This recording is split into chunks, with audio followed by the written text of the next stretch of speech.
Hello, film fans. Welcome to the Film vs. Film podcast. My name is Martin Harries, your host. I'm a filmmaker on occasion, but mainly can't stop yapping about movies. On this podcast, every episode, I pick a topic from a film that's coming out at the cinema or on streaming. I pick a favourite film from that topic and battle it out against a guest to decide which film would become the greatest film of all time. If you enjoy this podcast, please leave us a 5-star review and subscribe. Please enjoy part 2.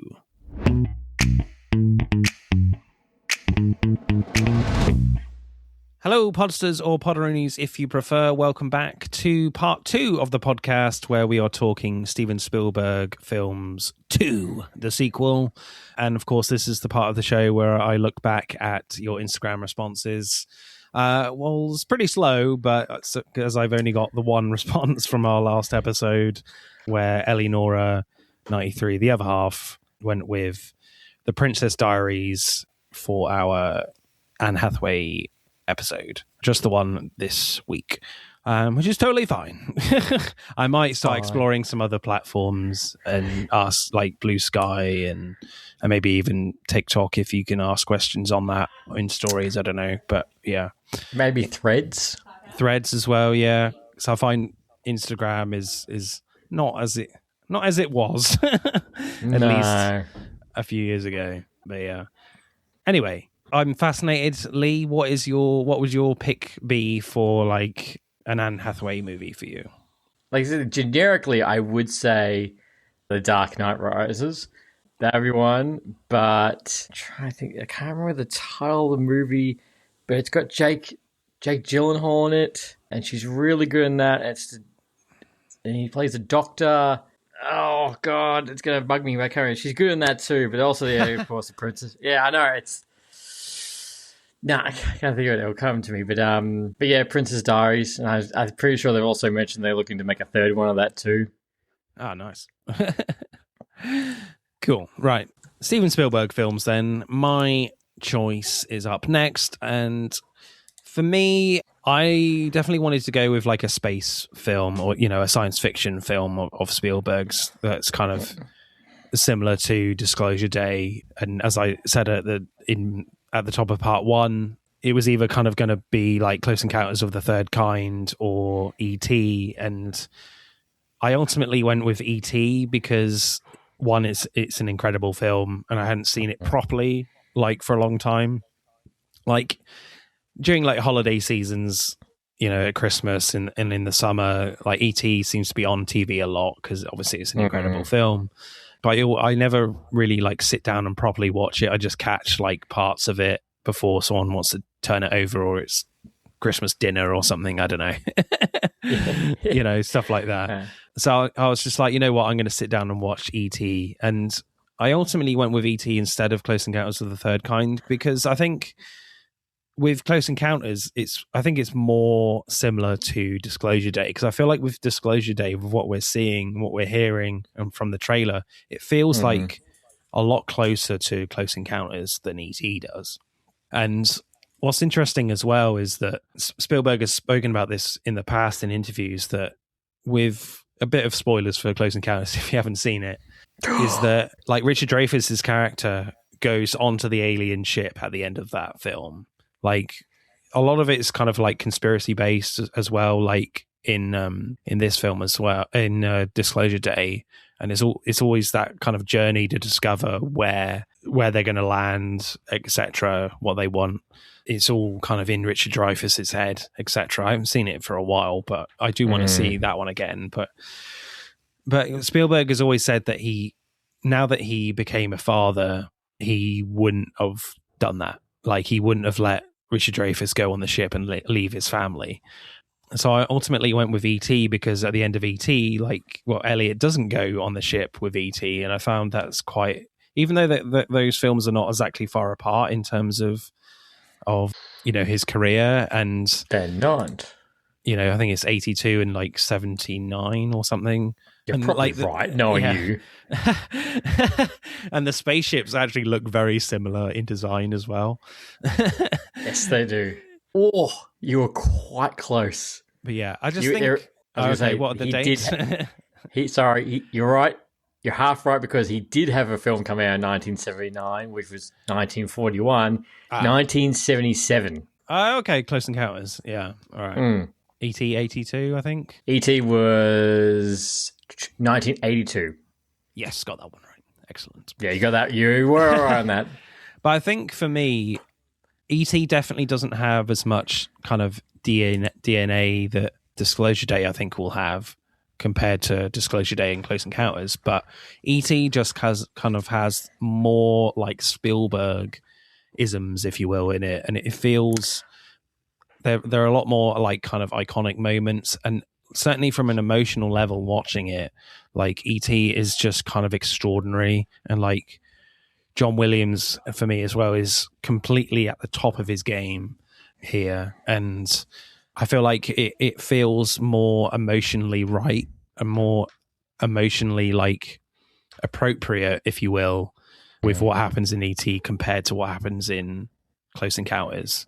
Even though it would be more interesting to maybe investigate Close Encounters more for this show to just kind of discover kind of why he made the decisions he did for the end of that film. But, and it, there's a lot more themes I would say probably that Spielberg is exploring in Close Encounters and with Disclosure Day.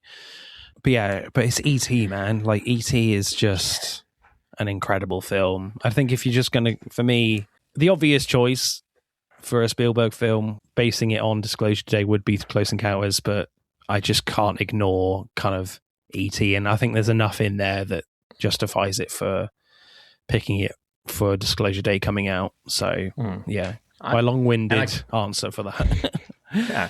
No, and I completely back you up on that, man. It would be even longer for me seeing Close Encounters compared to E.T. Because I remember ages ago I did do a run through of Steven Spielberg's films, and you're probably right. Close Encounters is probably going to more be in the vein of Disclosure Day, but you're right. It's E.T. Like if you look up iconic 80s movies, half the movies in that scissor reel, and not to mention is one of every kid's watched it. Like every kid's watched E.T. You've all felt the pain, and you've all been freaked out if someone has a yellow finger pointing at you, being like, "Oh, okay." Yeah, and like to as well, which I'm very surprised in myself, is that E.T. Fabian's was $40 million to make. E.T. was only $10 million. Mm-hmm. That's inflation. Insane. Yeah, I know, inflation. But that's just insane for a film that has, is sci-fi and good sci-fi. To be fair as well with like E.T., like as a lot of people know, like Steven Spielberg during his like filmmaking career, like he's best pals with George Lucas, and obviously George Lucas famous. Know. You didn't know that? No, I'm joking. Okay. Like, of course, like no shocker. Yeah, George Lucas famously has gone back to his original films to like, improve the special effects too many times, in my opinion, and lots of people's opinion.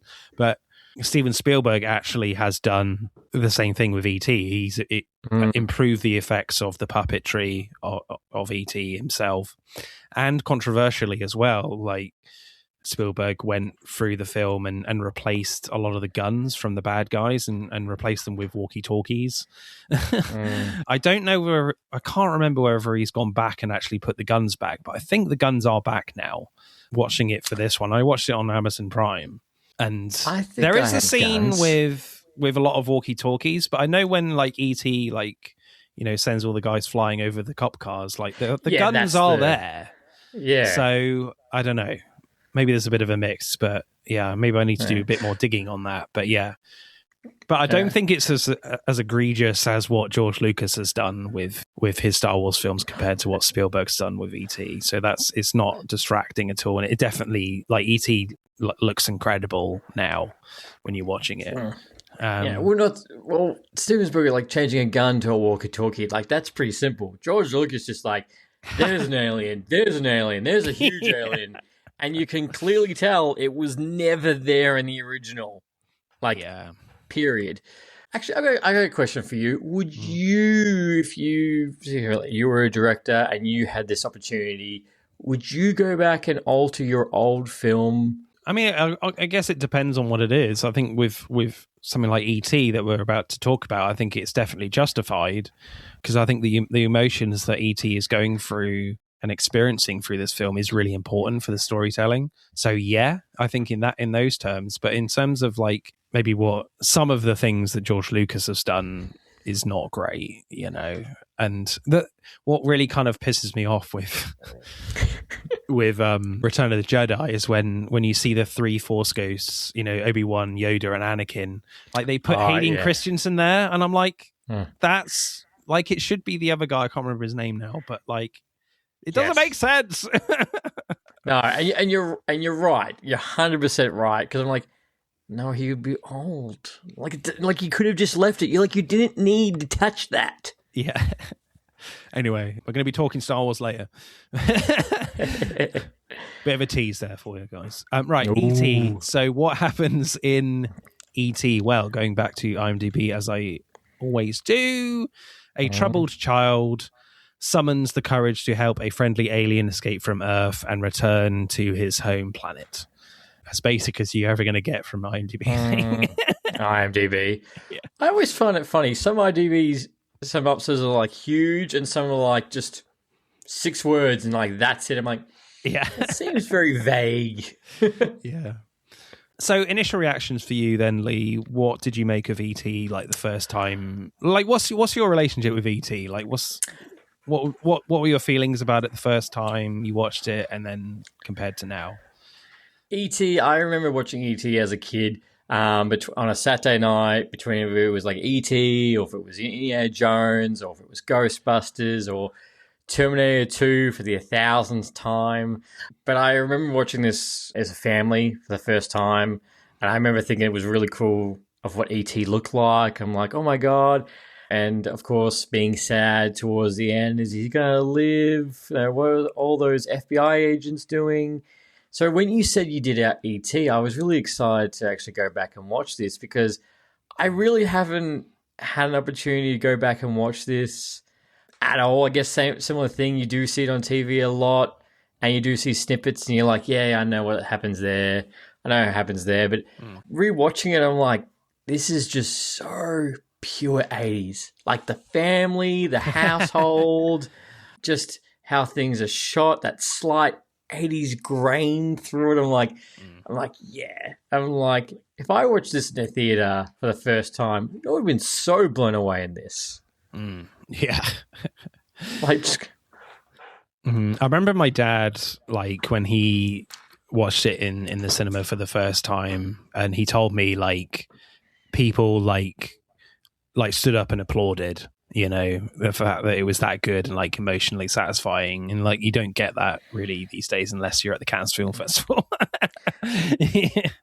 You know, no.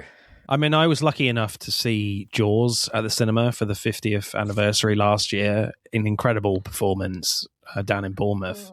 I would love to see E.T. at the cinema. That'd be cool. Amazing, yeah. Yeah, initial reactions for me, like, again, similar to you, like I saw it on TV when I was pretty young, I think, and cried my eyes out. Yeah. Oh You my God.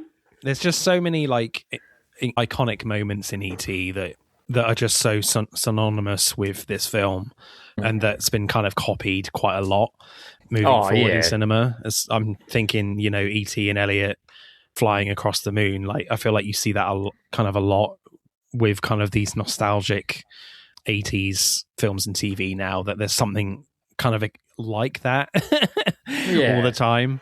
You know, Stranger Things has a huge debt to this film, especially, I think. Huge debt. Yes. And obviously things like The Goonies as well, but like I'm not like especially a massive fan of The Goonies, if I'm being brutally honest. I don't think it's aged as well as this one.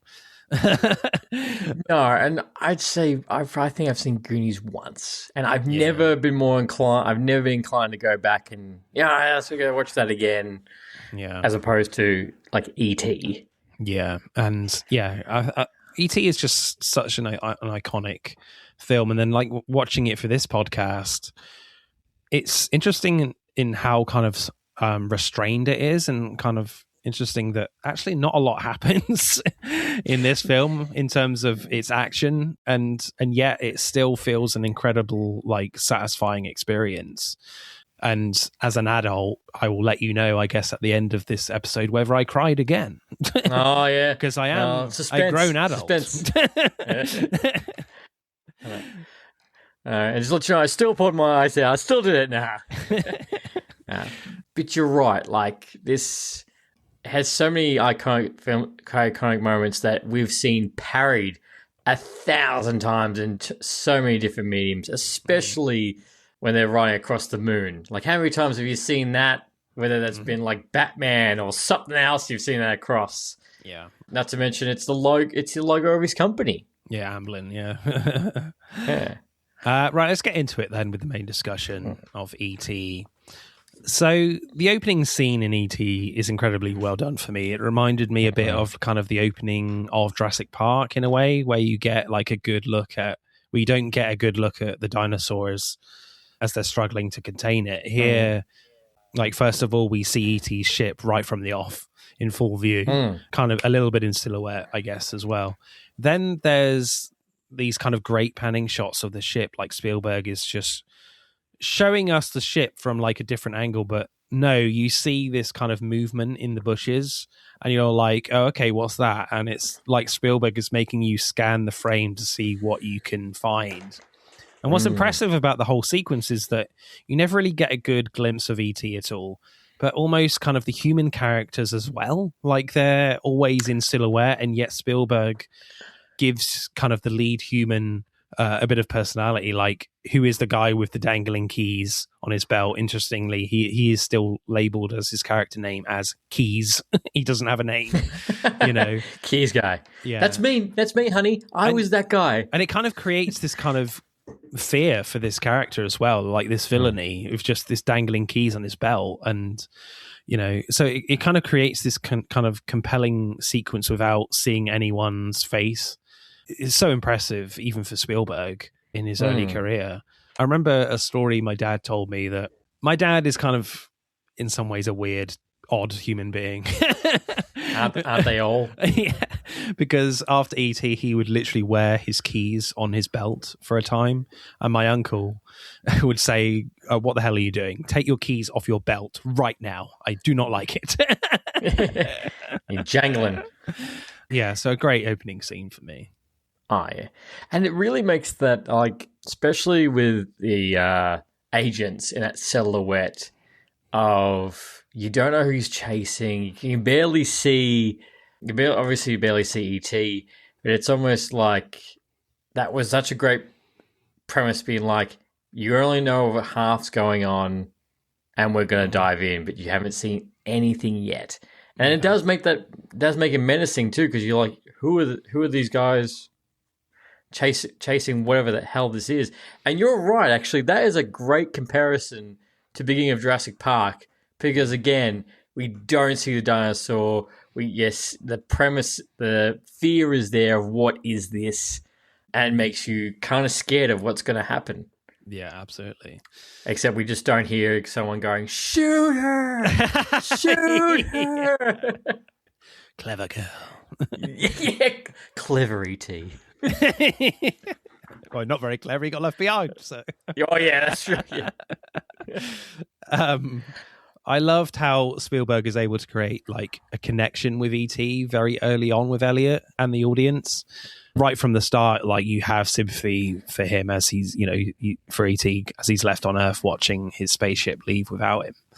And when Elliot has this kind of initial encounter with E.T. at night in his back garden with his torch looking for him, he gets like scared, and E.T. gets scared too, and they both run off. When E.T. approaches the house, E.T. gives him like the sweets he left him in the woods, and then Elliot kind of uses the sweets like breadcrumbs from Hansel and Gretel to get E.T. in the house. Then in his room, they kind of basically do the Jaws thing where Elliot plays with E.T. by seeing if he will kind of mimic his movements with his hands, which of course E.T. does in this incredibly cute manner. All this is very much what a kid would do with something they don't understand. There's more intrigue than fear with Elliot. So I loved kind of commitment to telling the story through Elliot's perspective in a very real way.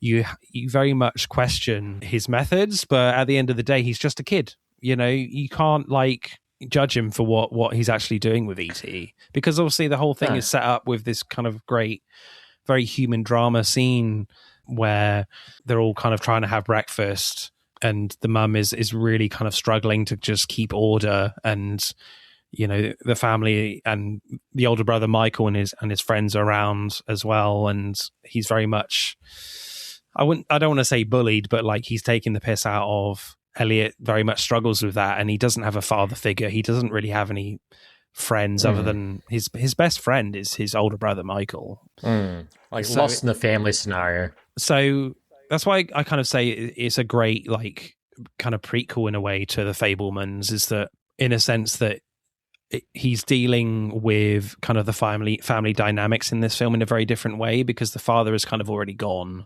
So he's dealing with the void of without a father figure throughout this whole film, and kind of trying to experience kidulthood through E.T. and not his dad in this way. So it's kind of really cleverly done in that sense as well, kind of putting Spielberg's own experience in a science fiction film. And it, as you said, it makes perfect sense now watching the Fabians, because you're like, getcha. But you're right. You would. That's the thing is, if you were Elliot, you would do exactly the same, because E.T. isn't terrifying or not the typical drawing of what we know an alien to do. Besides the initial back and forth scream to each other, they it makes sense. Having it. Well, they do have a dog, but of trying to do everything with him, you would do exactly the same at his age. Yeah, and one of the things that I would absolutely do if I met a friendly alien was that I would tell E.T. all about my toys and go through, and I love the fact that he goes through all his kind of Star Wars action figures. This is Greedo, Lando, and Boba Fett. And he throws in random ones in there too, whom I wish was in Star Wars, like Walrus Man. But I love the little bit where Elliot describes the peanut, where he's like, "This is food, but you can't eat it. This one is fake, but we put money in it." Again, it's just such a very childlike way to describe something in trying to communicate with something he doesn't understand, and yet it would be so confusing to E.T. What? I don't understand what a fucking peanut is now, Elliot. I don't know what it is. Tell me what it is. Yeah, it's so well written, and it's just he's. This is the way he would kind of talk to someone, talk to a new friend. This is exactly how you would talk to a new friend as a child. It just happens to be an alien. That's very intriguing of what he's telling him. So yeah, I love that little bit. And that's one of the beautiful things is that he's not, like I said, it's not scary or anything. So you're like, all right, they're going to make that nice connection. And then when the kids all come and help too, it's like, well, yeah, you would do the same thing as, this is your weird friend from out of town. Yeah, absolutely. Way out of town. Way out of town. Yeah, just across the road from me, frankly. But just across the road. No. Yeah. But it's also interesting how kind of Elliot develops this kind of biological connection with E.T. as you go through the film. You kind of first notice it when E.T. is trying to explain where he comes from, where he spins kind of the Play-Doh balls in the air like they're planets, representing planets in the solar system. And Elliot screams in fear, which seems a bit random at first, but then E.T. puts his hand on his shoulder when he says he saw something scary. In that moment, it felt like E.T. has kind of created some sort of psychic connection with Elliot, and you're not sure if it's intentional or not. even from, E.T.'s point of view. Then when we get to the cross-cutting scenes of Elliot eating the food and drinking the beer from the fridge, and Elliot like getting drunk as well at school at the same time, like a very funny scene, especially when Elliot falls flat on his face. So it's also kind of establishes this kind of biological connection between them, which asks a lot of questions as well. How far will this go? But side note, I'm also very disappointed that E.T. doesn't like potato salad. That was quite disappointing. Potato salad's really nice. It's nice. Minus one on the film review. Yeah. Creates a good bond. Yeah, so I just really admire kind of the filmmaking narrative that Spielberg is going with, is that he's very much still focusing the point of view through Elliot's eyes, but with kind of this biological connection. Like, there's still a lot of ambiguity there that you don't fully understand what the hell's going on. Like, Elliot is experiencing it as well. Like, he doesn't understand what the hell is going on, why he saw this, and why the hell is he feeling drunk at school. At school. And then moments later, this ambiguous quality comes in again when like E.T. learns how he can like phone home by seeing kind of the Buck Rogers comic with signals saying help and seeing people phoning each other on TV. Then Elliot decides to like free all the frogs. E.T. watches The Quiet Man. E.T. watches the Quiet Man movie with John Wayne, and Elliot is like copying the romantic moves that happens in that film with a girl from his class. So when you think you've got like a hold of what this connection is, it's run through the prism of a kid experiencing it again. So I love how kind of playful the sequence is with like the storytelling without spelling it out. That's actually going on with this connection between Elliot and E.T. Then towards the end, when Elliot dies, not Elliot dies, E.T. dies. I was like, wait, what? What film did I watch? But then towards the end, when E.T. dies, I love the line where Elliot says, "You must be dead because I don't know how to feel.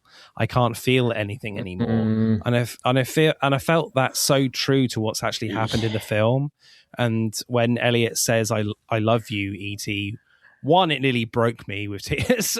And when E.T. comes back to life, again, narratively, it does kind of make sense in a weird way, as well as on an emotional level. Like, I kind of love this commitment from Spielberg that he's not really telling you exactly how this is happening. Like, a lot of directors might give you a lot more about how this kind of connection works, but ultimately all they kind of say is that E.T.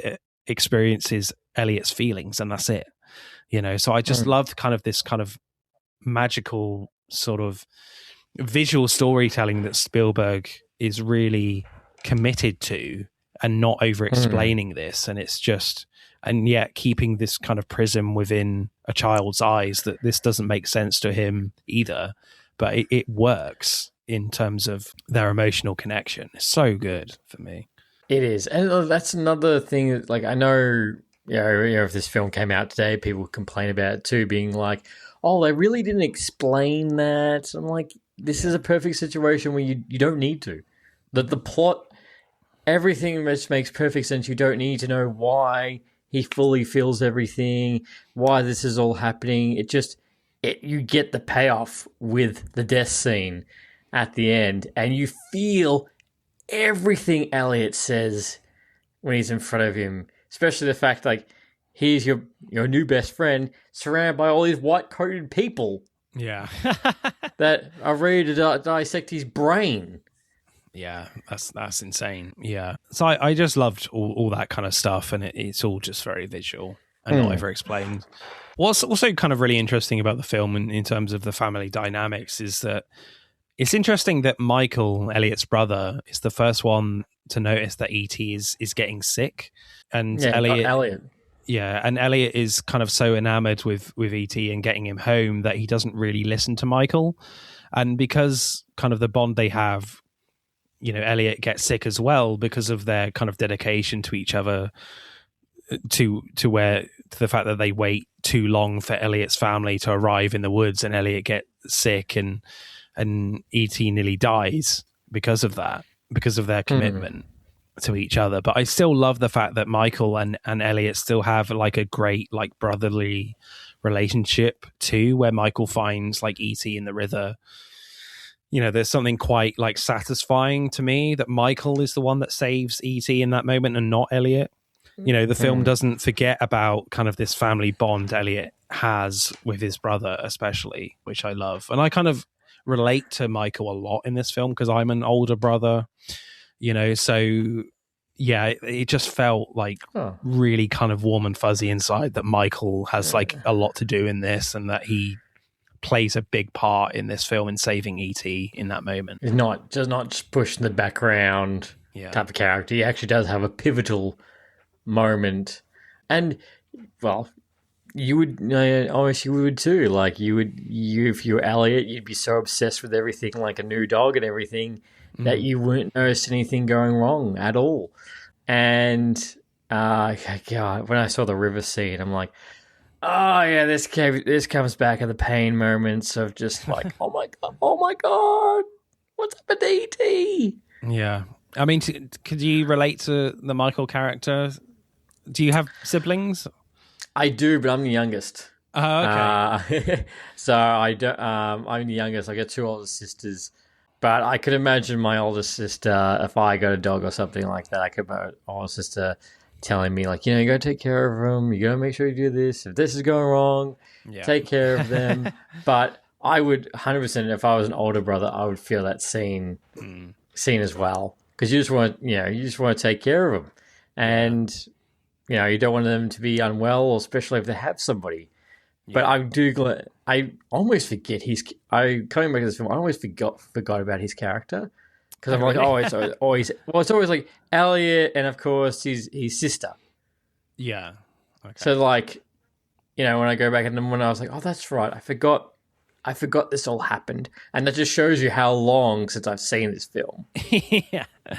But yeah, I still quite like the fact that they do kind of still have their like fractious moments, you know, as I said in the breakfast scene near the start, like, you know, Michael kind of eggs on his friends as well to take the piss out of Elliot, and you know, rough. And Michael just gets annoyed with Elliot at times. You know, what was it? Oh, what the goblin again? Like, come on, Elliot. Until he actually sees E.T. Yeah, so I just really like their relationship. It's not like massively developed. It doesn't need to be. Like it's all kind of there, and it feels kind of very natural and fits in quite nicely in this story. There is, I feel really bad saying this, but there is an element that doesn't entirely work with me with E.T. Oh yeah, all right. And that's the mum not recognizing E.T. sooner. You know, but I am willing to give this a pass because of just how satisfying the overall film is. But I feel like I do need to mention this. I feel like it won't really affect my score because I kind of don't want it to. But some of the kind of the blocking and choreography around putting like the shopping away, and E.T. is kind of walking past her and doesn't quite, you know, work for me. Maybe I'm talking like in split seconds of E.T. walking past her, because he is making noise and stuff, and it's just like, how do you notice the fact that something is an extra foot about lower than I mean, Gertie is still quite a lot taller than E.T. It feels like I don't know. Even so, the head is huge. Yeah. So I've got this many kids. That's fine. I won't notice that. But you're right. Like it's playful, but at the same time, like any other person would really notice. Be like, oh, my kid has a huge effing head. Yeah. You know, E.T. when E.T. is kind of disguised as the ghost for Halloween, and Elliot and Michael say he's Gertie, which again is hard to believe as he's got a huge head in that moment. So little things like that doesn't quite entirely work for me unless the mum is slightly blind. Maybe she is. I don't know. But I think I am willing to give it a pass because of the storytelling intent there. That maybe Gertie is in like an alien suit. You can kind of get away with it in those terms a little bit, but yeah, it doesn't take me out of it. Let's just say it's just something I noticed that maybe the mum should be that maybe there should be a little bit. I don't know. Maybe then it just makes her look stupid if you give her signs of just like, oh, okay, is something wrong with Gertie? I don't know. Yeah, it's just something I really noticed. Yeah, you should really notice your kids, because you never know, they could all be aliens, and you're like, it's okay. Yeah, I guess it's one of those situations which happens in in all movies, is that it don't look too hard. When you start looking too hard at it, you're like, this ain't good. Yeah.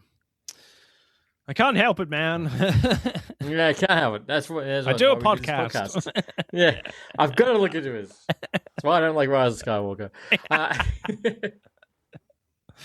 You don't need to look very hard to like find the faults in that film. You really don't. No. Somehow Palpatine has returned. But you're right in that with the mum in that sense. I guess that was really. I'm trying to think of something I really noticed that I was like, that's really off-putting or...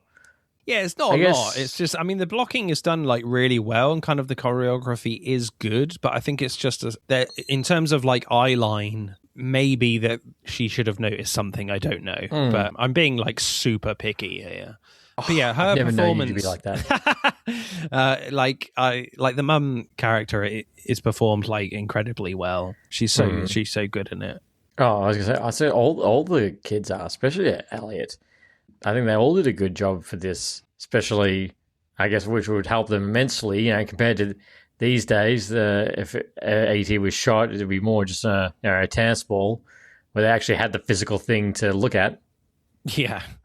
I mean that's hard, even today. So I mean, in the early 80s, that must have been quite a challenge for Spielberg to get these performances out of the kids, and I think it was a challenge for him to really kind of, certainly for someone like Drew Barrymore who plays Gertie, to really talk to and direct her in such a way to get these kind of that performance out of her was great, to be honest. But moving on to one of the most iconic scenes in the film, I love the scene where E.T. makes Elliot's bike fly for the first time, and we get that iconic shot of them like going past the moon. That's one of the great music. Yeah, that's one of the great like shots here from Spielberg. Like the rest is quite basic for Spielberg for me, and it's because he knows that John Williams' score is shining through here. It's supposed to shine through, and I mean, like I nearly got a tear in my eye during that sequence, and it's because of the music. It's so joyful and epic, even though it doesn't particularly last that long. It's so, and kind of the kind of crescendo up to that kind of iconic shot is quite quick, I feel like, but it works so well. Yeah, it does. And going back to, it'd be great to see that on the big screen, hearing that in a theater and just watching that screen, especially, I don't think they will, but if they did an IMAX, like that would be such a great shot. And I always like, sometimes what I'll do is if I'm going camping with friends or like I have friends over, we always do sometimes is do a guessing game on John Williams themes. Oh, nice. Like which films from where it's from, and it's usually E.T. that gets people stuck. Really? Okay. Yeah, I always find, but I'm like, come on, we all remember that shot as a kid, and it's usually I'm usually the one that gets it. Yeah. Well done, Leigh. Thanks. But you're right. Like the music, how he flies up, it just hits that all perfectly. Yeah, it's interesting that you say that like John Williams' score for E.T. is kind of lesser known for like general audiences. But I think it's probably because like John Williams focuses on the emotional side of what's going on in this film more than any other Spielberg film. Like he there are with his other like scores, there's incredible like themes, like rhythms that you can easily recognize. Whereas here Whereas here, you do have that a little bit, but like it's very much focused on the emotion of it, like the feeling that of what's happening with Elliot and E.T. You know, it's kind of more focused in that way, and it feels, and yet it still has that kind of epic feel, like all his other scores have. It does, and the hard thing is, if you take, for example, like the top 10 John Williams scores, this is going to be roughly that 9 to 10. If you get if you get like 100 people and doing a whole survey, that's kind of where it sits. And it deserves the points. It shouldn't be overlooked, but you're right. Like, we're not talking about the helicopter scene of going to the island for the very first time in Jurassic Park. No, it's a very different kind of score, and it feels very unique in that way. Again, it kind of portrays this very like joyful feeling as you're watching it in Jurassic Park, and similar things in E.T. as well with what John Williams is trying to do. But if I'm going to rank like John Williams' scores, like E.T.'s score would be quite high for me, just because of the way it makes me feel and just how it's incorporated in the film. It's like, it's so good in my opinion. Yeah, makes it perfect. It just makes it all perfect when you feel this scene. Yeah. And I will actually ask you right now, because we're talking about it, and because we're talking about John Williams, could you tell me the top 5 Spotify themes? Really? Okay. Yeah. Do you think you could do that? Well, probably not E.T. then. I don't know. E.T. is not in the top 10. Yeah. Fucking Spotify viewers, listeners. But, okay, right. So Jurassic Park's got to be in there. Number 4. Yeah. Indiana Jones. No. Really? That's insane. No, Indiana Jones is not in the top 10. What? Oh, yeah. That's insane. I'm shocked as you. It is not in the top 10. Okay. Star Wars, obviously. Well, obviously it depends which one, I guess, but... Yeah, but I'll give it to you. Duel of Fates is number 1. Oh, yeah, of course. Imperial March is number 2. Mm-hmm. I think this is a bit of BS. All Star Wars, then. Yeah, pretty much. And number 3 is the theme from Schindler's List. Yeah, I mean, that's a gorgeous score with the oboe. Yeah. And number 5 is Hedwig's theme. Okay, yeah. I mean, again, like John Williams just has this ability of just making each of his scores like feel very unique, and I would argue as well, like even to a lesser extent, I guess, but like E.T. is in that same bracket of feeling very unique and iconic. Should be higher. Yes. But I love how like the bad guys are directed by Spielberg in this film, because I love this kind of commitment that you never see like one of the adult scientists' faces until like an hour and 20 minutes into the film. Like it's the guys with the guy with the keys, which is extraordinary to me. Like, granted, yes, their scenes are very kind of spread out and there's a lot of mystery about what they're doing, but a lot of other directors would have at least like one shot of these guys' faces before we see them properly. And because of that choice, it's like the scientists are directed like the aliens in the film in a way. Like, you have this very like eerie moment where the mum is trying to take the kids out of the house when she sees E.T. for the first time. And like a NASA astronaut kind of slowly comes through the door, and then you get like surrounded by them. There's kind of these incredible like sunset shots, pinky sky shots of all these kind of scientists on like in a row, like marching towards the house, like they're invading, like coming from another world to invade this house. Like, there's like all this plastic sheeting everywhere. Like, a guy is like walking through like a plastic tunnel, which is not very normal. You know, E.T. is doing a lot of normal things in this film compared to these guys. So I love kind of how like otherworldly the bad guys feel compared to like E.T. And I kind of noticed that for the first time, like watching it for this podcast. So that, you know, Spielberg does these kind of real kind of subtle things, especially with that astronaut kind of suit thing where they come in like they're aliens, in my opinion. And it does feel really brilliantly contrasted with what we see like E.T. experience in this film. Genius again. Yeah, well, exactly right. But you're right in the sense how E.T. does feel, because it creates that real unnerved city. Oh, it's not the right word. Like that unnerving feeling, because you don't know who these people are, and they're coming in swarms all through the house, and what happens to the house as well. And it goes to show you that they're really not the villain. Sort of. They're really not the villain as what you would normally see in an alien film, where usually the FBI is out just to kill them, bag and tag, dissect the brain, when that's really not the case in this one. Yeah, I think that's very true.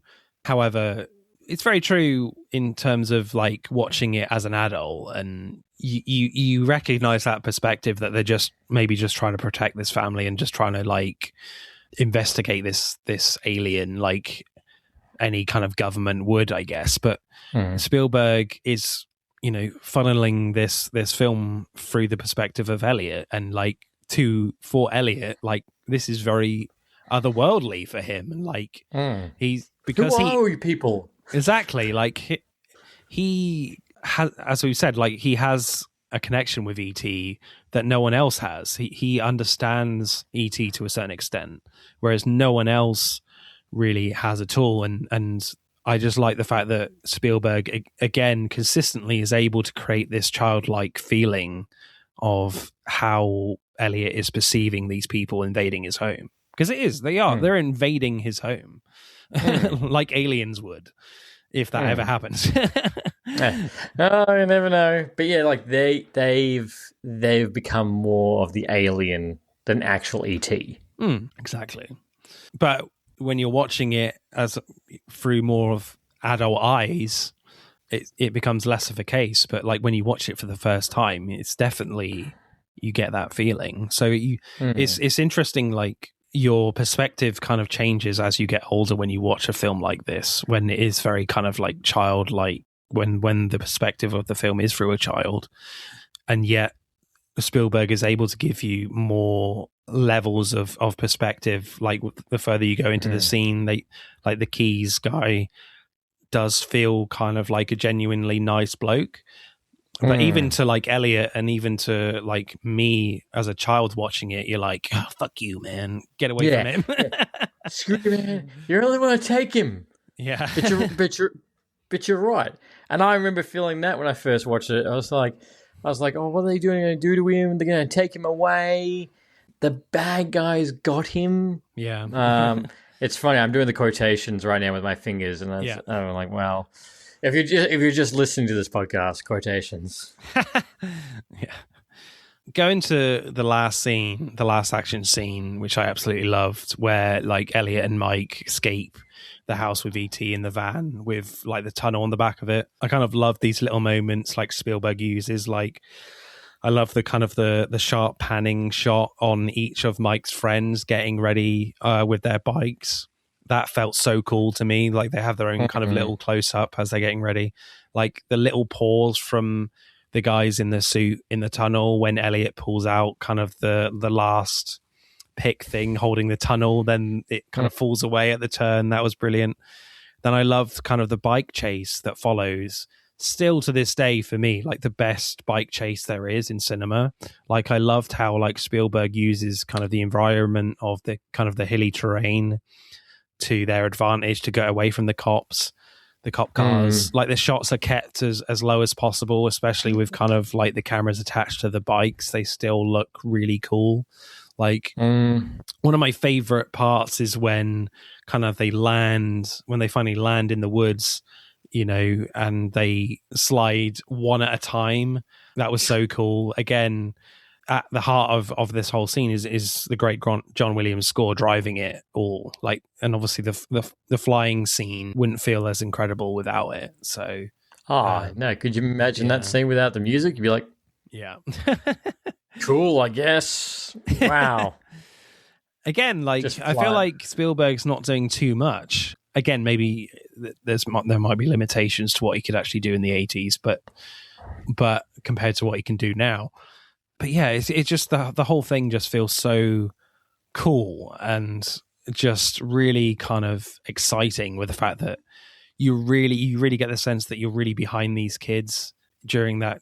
I love the bike chase. Like I get so many like fuzzy feelings that they all kind of come together to help Elliot and E.T. It's so good. Go team, go. It's kind of hard to explain the feeling that you feel with that bike chase. It's just brilliant. Yeah. That's all emotional build up.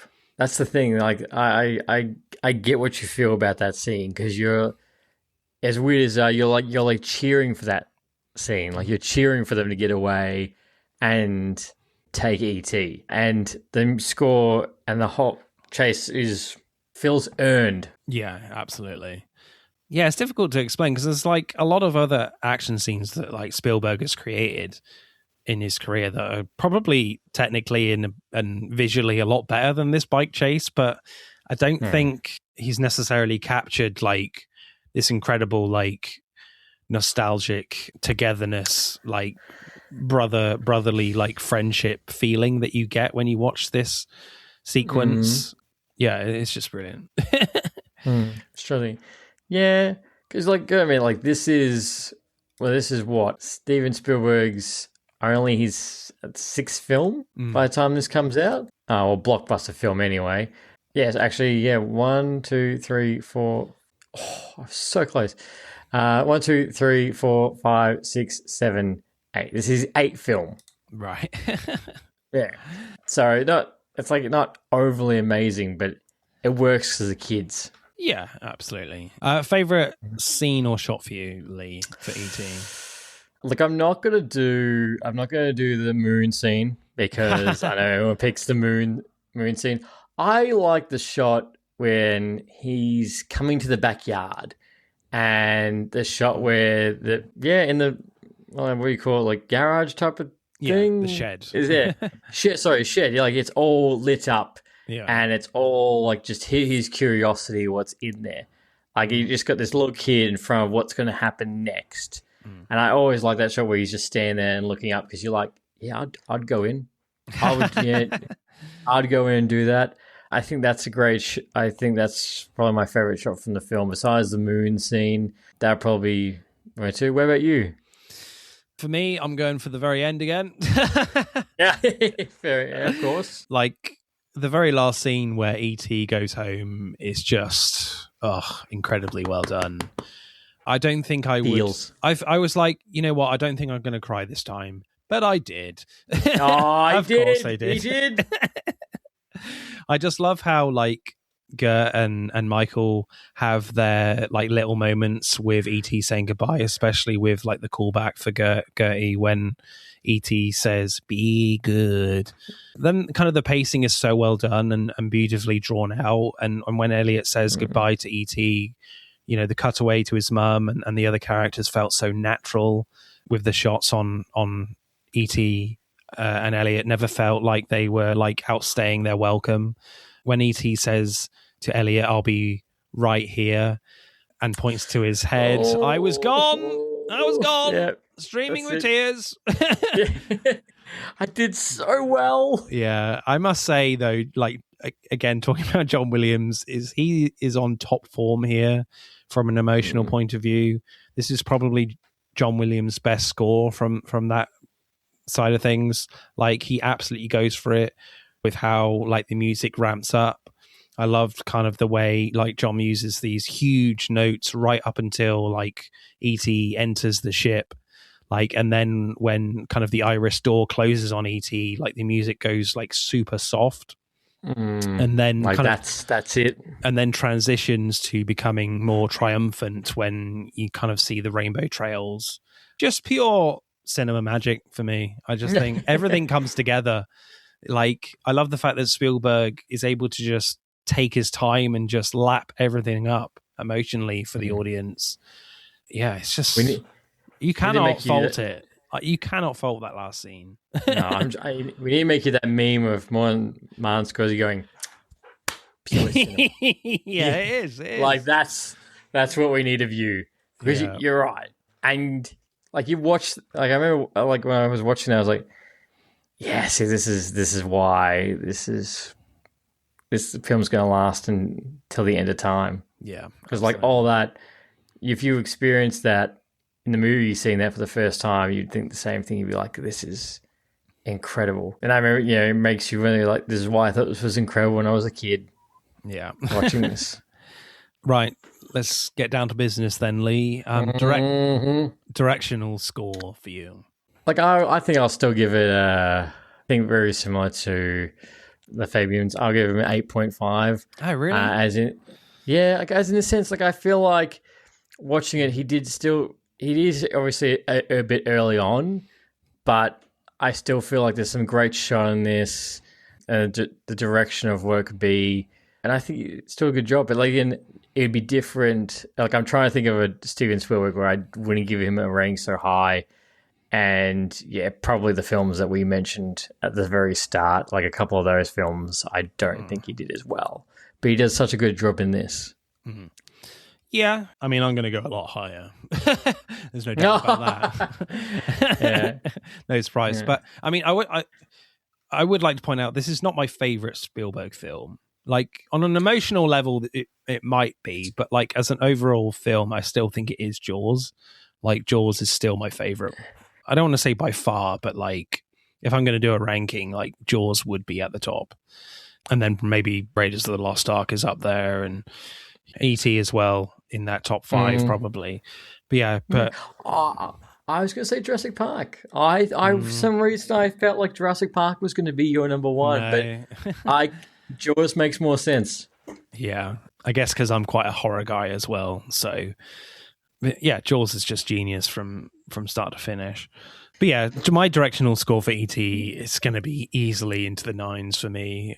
Yeah. As well as I think also just to point out is that I think I did mention it, but like Spielberg recognizes the genius of John Williams as well. Like, I think it's really, really important to say, because he gives him plenty of room to do his thing. And I don't think, because a lot of films these days, they're just like, oh, okay, I've made my film. Okay, go and score it. Even when they have like conversations before they make the film with the composer, you do kind of feel like pacing wise, it's up to the composer to kind of make it work in kind of post-production anyway. Whereas with this, I just feel like other way around. Like Spielberg gives the film, he's very much got the score in his head while he's making this, I think.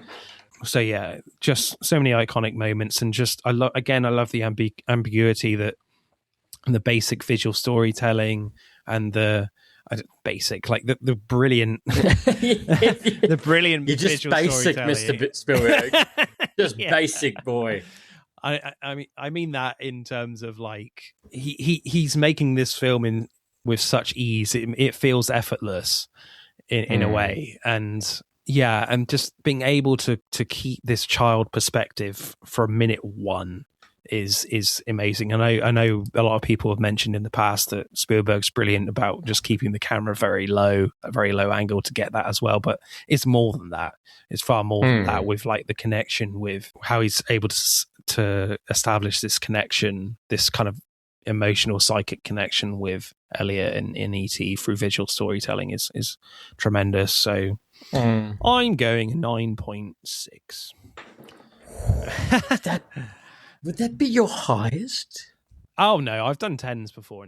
Oh, you've done 10s, okay. Not for like years. But yeah, as I say, I'm a little bit scared of 10s. Right, let's move on to like our favorite lines then. I got quite a few. Too much excitement, huh? Want a Coke? It's cool. I don't like his feet. They're only feet, you little twerp. I thought was great between Elliot and Gertie. Here he is. Here's who? The man from the moon. But I think you've killed him already. when the mum opens the door and like knocks him over with the fridge door. Oh, that was brilliant. Gertie saying that. Obviously, E.T. found home. E.T. found home. Obviously, yeah. Be good. Yes. Mine was Michael. We're all gonna die, and they're never gonna give me my license. Yeah. I like the bit before that, just before they set off, I think. And Michael's like, I've never driven forward before. True. And probably my favorite line out of all of them, between Greg and Elliot towards the end, where Greg's like, well, can't he just beam up? This is reality, Greg. That's true. Yeah. Have you got any you like?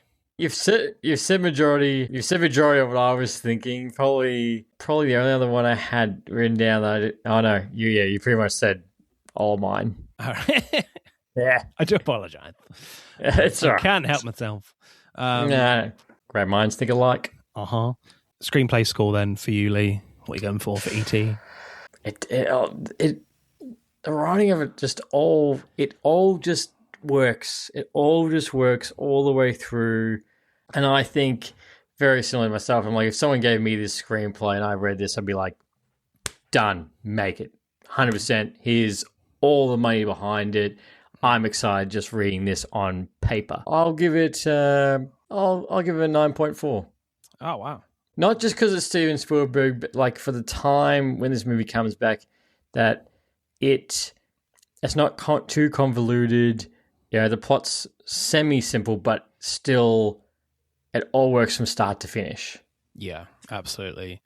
I think for me, like on an emotional level, like I honestly didn't think I would cry again, like at the end. I honestly didn't. I'm a strong man. I could do this.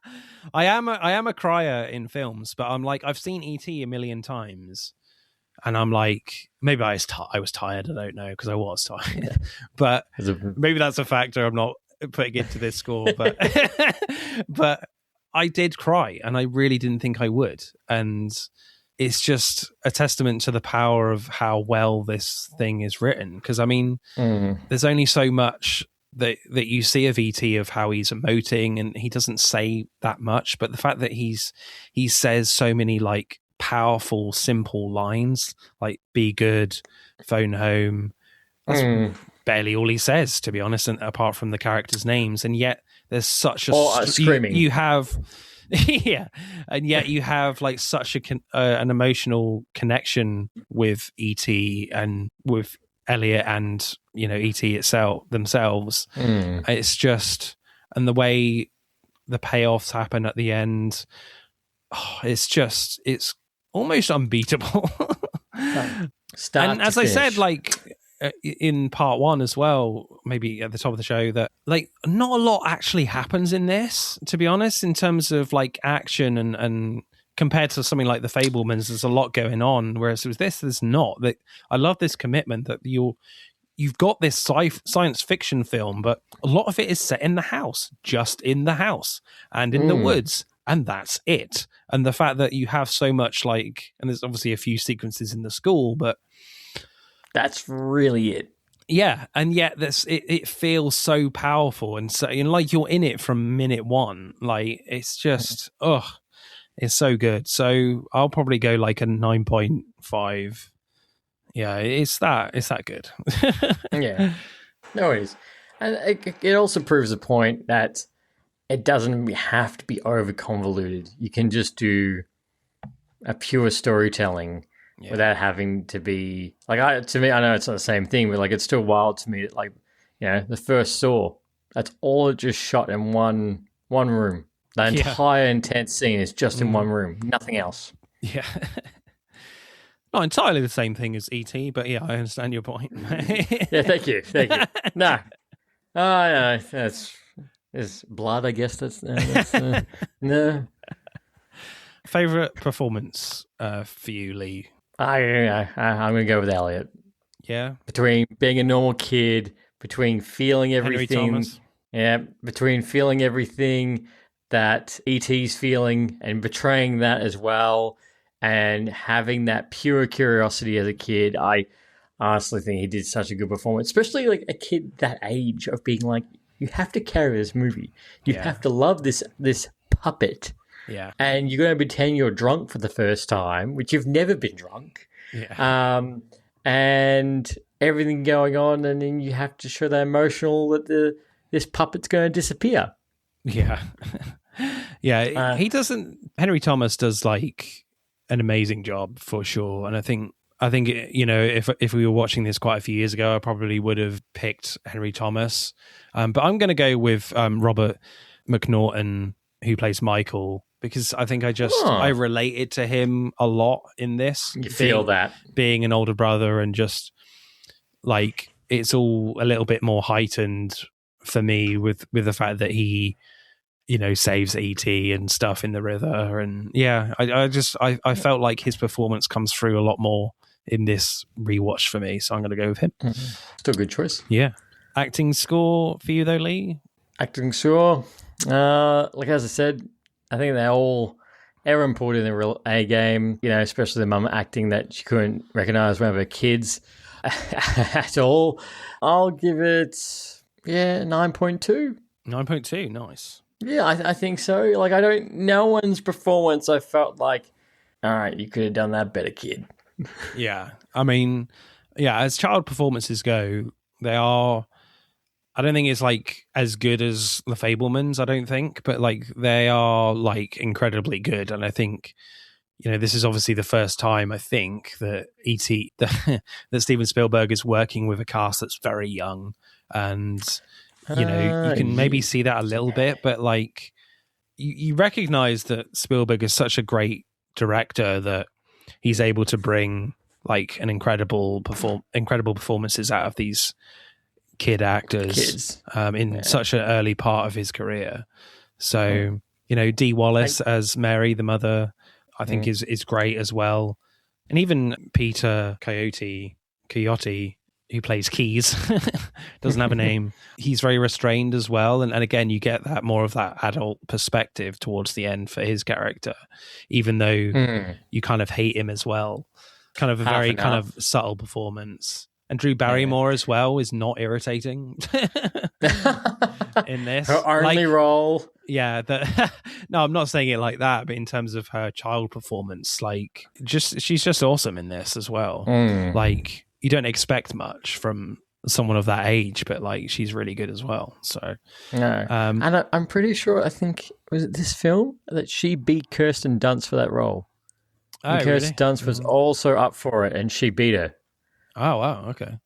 Did not know that. So I'm going to go but I wouldn't say, the two brothers are the two performances that really make this film for me. And everyone is very good, but in terms of a supporting role standard, if you know what I mean. So I'll probably go a little bit lower with my scoring here to go like an 8.7, I think. That's fair. So yeah, I still think it's like an incredibly good film from an acting point of view as well, because I think if, as you say, like if Henry Thomas isn't good, then kind of arguably the whole film falls apart. Yeah, pretty much it all just comes straight down. Yeah. So right, let's add up the scores then for E.T. Phone. Am I gonna win one? Am I just gonna win one? I don't care if I lose another 1,000 times. I guess also like the next film that Steven Spielberg works with so many kids is probably Hook. And did you ever watch the Star Wars show? Oh my god! Yeah, I know what the one you mean. Yeah, Skeleton Crew. With the kids. Yeah. That also gives me the similar vibes. Yeah, I need to get back into that. I watched the first couple and never got back to it. I don't know. I feel like my relationship with Star Wars has kind of waned a little bit, which I might get into later. But yeah, E.T. gets 54.9. So E.T. wins.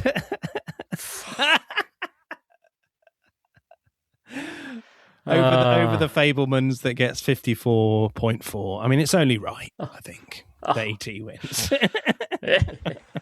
No, that's fair. You are right. It's right. E.T. should win over Fabelmans. I mean, if you picked Raiders of the Lost Ark or Jaws or Jurassic Park, then maybe.